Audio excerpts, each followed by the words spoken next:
Hello আজকের বন্ধুরা। Recipe লাউ দিয়ে মাছের ঝোল। এটা আমার শাশুড়ি মায়ের খুবই পছন্দের একটা তরকারি।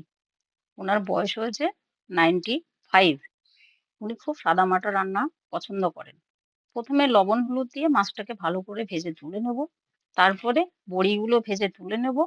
তারপরে তেলের মধ্যে রাঁধুনি ফোড়ন দিয়ে আলু এবং লাউয়ের গোড়া মানে বোটার দিকের যে অংশ থাকে সেগুলো আমি আলুর সঙ্গেই ভেজে নিই, কারণ এগুলো সিদ্ধ হতে একটু সময় লাগে। এইগুলো ভালো করে ভাজা হলে ওর মধ্যে এবার টুকরো করা পুরো লাউটাই আমি দিয়ে দেব। পুরো লাউটা দেওয়ার পরে তার মধ্যে লবণ, হলুদ, কাঁচা লঙ্কা সবই দিয়ে ঢাকা চাপা দিয়ে রান্না করব।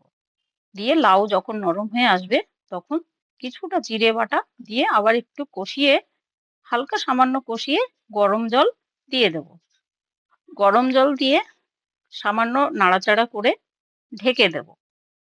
ঢাকার পরে যখন দেখব ঝোলটা ফুটে উঠেছে তখন ভাজা মাছগুলো ওর মধ্যে দিয়ে দেব। মেয়ে আবার তেলাপিয়া মাছ পছন্দ করে না, তাই ওর জন্য এক পিস রুই মাছও ওর মধ্যে ঢুকিয়ে দিয়েছি।